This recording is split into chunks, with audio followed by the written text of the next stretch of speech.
பிரியமானவர்களே, இன்றைய காலை பொழுதிலும் கூட இது வானத்தின் வாசல் ஊழியத்தின் மூலம் உங்களை சந்திப்பதில் கர்த்தருக்குள் மிகுந்த சந்தோஷம் அடைகிறேன். கண்ணிகளுக்கு அகப்பட்டு அதிலிருந்து விடுபட முடியாமல் சிக்கி தவித்து கொண்டிருக்கிறீர்களா? நான் எப்படி இந்த கண்ணியிலிருந்து தப்புவிப்பேன்?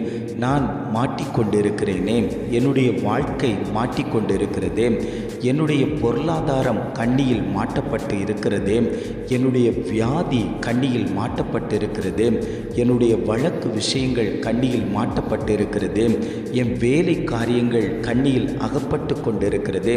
இப்படிப்பட்டதான இந்த கண்ணியிலிருந்து எப்பொழுது எனக்கு விடுதலை கிடைக்கும் என்று தேவ சமூகத்தில் அழுது விழித்து கொண்டிருக்கக்கூடிய ஜனங்கள் அநேகம் பேர் உண்டு.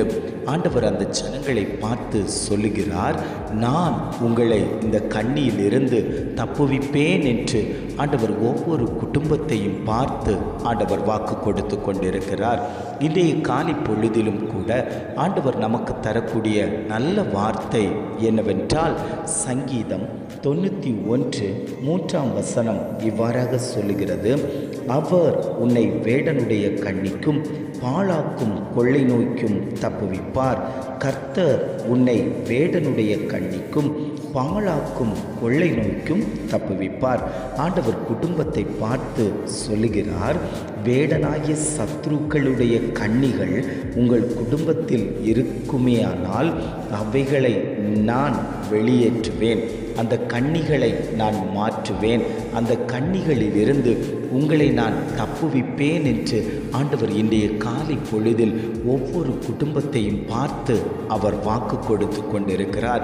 அநேக ஜனங்கள் சத்ருவினுடைய பிடியில் அகப்பட்டு இருளின் அந்தகாரத்துக்குள் இருந்து கொண்டிருக்கிறார்கள்.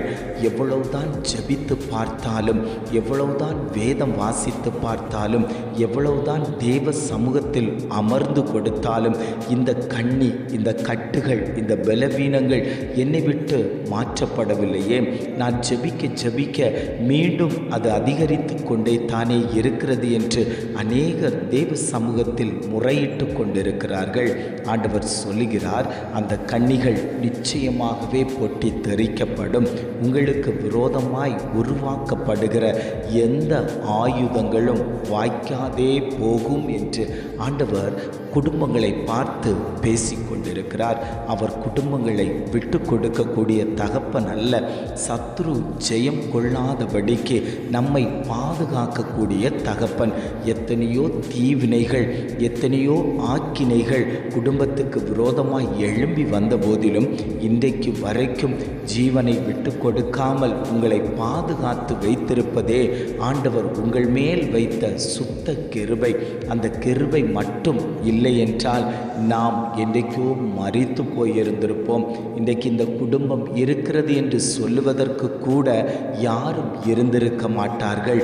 உங்கள் மேல் இரக்கம் வைத்து, உங்கள் மேல் கண் வைத்து, உங்களை பாதுகாத்து இன்றைக்கு வரைக்கும் ஆண்டவர் உங்களை உயிரோடு ஜீவனோடு பாதுகாத்து வைத்திருக்கிறாரேயானால் ஆண்டவர் சொல்லுகிறார், உங்கள் குடும்பத்தில் இருக்கக்கூடிய கண்ணிகள் பொட்டி தரிக்கும்.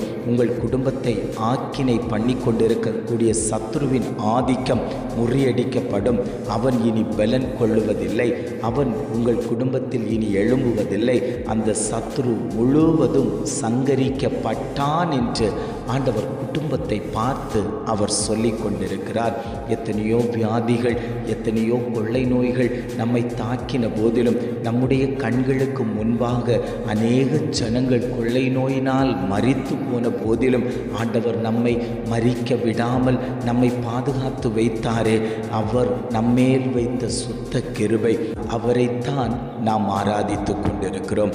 அந்த நல்ல தகப்பன் நம்மேல் வலதுகரம் வைத்திருக்கிறதுனால தான் எந்த சத்ருவும் நம்மை மேற்கொள்ளவில்லை. இன்றைக்கும் அநேக நோய்கள் பரவி கொண்டிருக்கக்கூடிய சூழல்ல நாம் வாழ்ந்து கொண்டிருக்கிறோம். தேவ பிள்ளைகளுக்கு விரோதமாய் அநேக ஆக்கினைகள் பரவி கொண்டிருக்கிறது. அநேக சத்ருக்கள் எழும்பிக் கொண்டிருக்கிறார்கள். வீட்டுக்குள்ளாடி இருந்து, வேலை ஸ்தலத்தில் இருந்து, தொழில்கள் மத்தியில் இருந்து அநேக காரியங்களை விரோதமாய் எழும்பும் போது ஆண்டவர் சொல்லி சொல்லுகிறார், அதிலிருந்து நான் உன்னை தப்புவித்து கொண்டு வருவேன், அது உன்னை சேதப்படுத்தாது. காரணம் என்ன தெரியுமா? நான் உன் குடும்பத்தில் வாசமாய் இருக்கிறேன். நான் உன் குடும்பத்தில் வாசமாய் இருக்கும்போது எந்த கண்ணிகளும் உனக்கு விரோதமாய் செயல்படாது, எந்த கொள்ளை நோய்களும் உனக்கு விரோதமாய் செயல்படாது. நான் அவைகளை மேற்கொண்டேன். என்னுடைய இரத்தத்தினால் நான் உங்களை பரிசுத்தப்படுத்தி வைத்திருக்கிறேன். பரிசுத்தம் இல்லாமல் ஒருவனும் கர்த்தரை தரிசிக்க முடியாது என்று சொல்லப்பட்டபடி உங்களை நான் பரிசுத்தம் பண்ணி உங்களோடு கூட நான் வாசம் பண்ணி கொண்டிருப்பதால் அந்த பரிசுத்தத்துக்கு விரோதமாய் எந்த சத்ருவும் ஜெயம் கொள்ளுவதில்லை. காரணம், நான் உன்னோடு கூட இருக்கிறேன். அந்த கண்ணிகள் உன்னை மேற்கொள்ளாது, அந்த சத்ருக்கள் உன்னை மேற்கொள்ள மாட்டார்கள், அந்த கொள்ளை நோய்கள் உன்னை மேற்கொள்ளாது. அநேகர் வியாதியோடு பலவீனத்தோடு படுக்கையில் இருந்து கொண்டிருக்கிறீர்கள் அல்லவோ? என்னுடைய வாழ்நாள் முழுவதும் நான் படுக்கையோடு தான் இருக்கணுமா? வாழ்நாள் முழுவதும் இந்த மாத்திரை மருந்துகளைத்தான் உட்கொள்ள வேண்டுமா? வாழ்நாள் முழுவதும் மருத்துவமனையும் வீடுமாகத்தான் நான் இருந்து கொண்டு இருக்க வேண்டுமா? இந்த நோய் எப்பொழுது என்னை விட்டு விலகும்?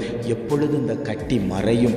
எப்பொழுது இந்த பெரும்பாடு என்னை விட்டு மாறும் என்று சொல்லி தெய்வ சமூகத்தில் அழுது விழித்து கொண்டிருக்கக்கூடிய சகோதரியே, உன்னை பார்த்து ஆண்டவர் சொல்லுகிறார், சகோதரனே உன்னை பார்த்து ஆண்டவர் சொல்லுகிறார், அந்த வியாதியிலிருந்து நான் உன்னை தப்புவிப்பேன், அந்த பலவீன கட்டுகளிலிருந்து நான் உன்னை தப்புவிப்பேன், அந்த கட்டிகளிலிருந்து நான் உன்னை தப்புவிப்பேன்.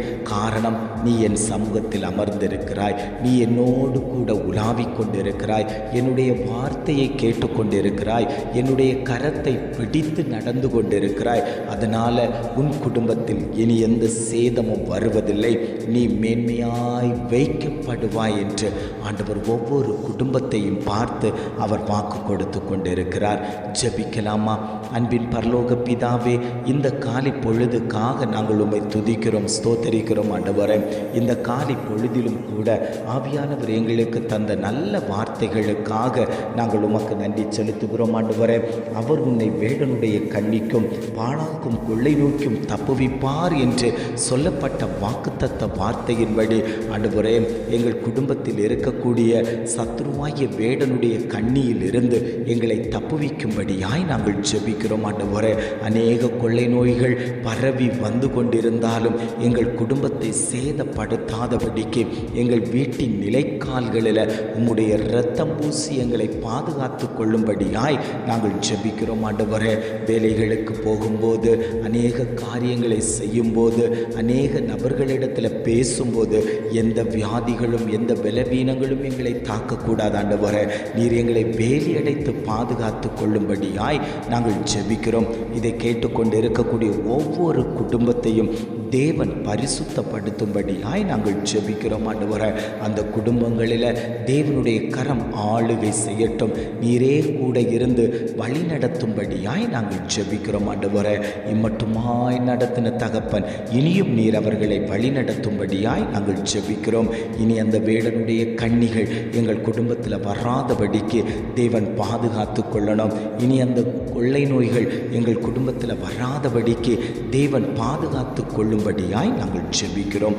எங்களை தாழ்த்தி தருகிறோம். துதி கன மகிமை எல்லாம் உமக்கே செலுத்துகிறோம். மீட்பர் இயேசுவின் மூலம் ஜெபம் கேளும் நல்ல பிதாவே. ஆமென், ஆமென்.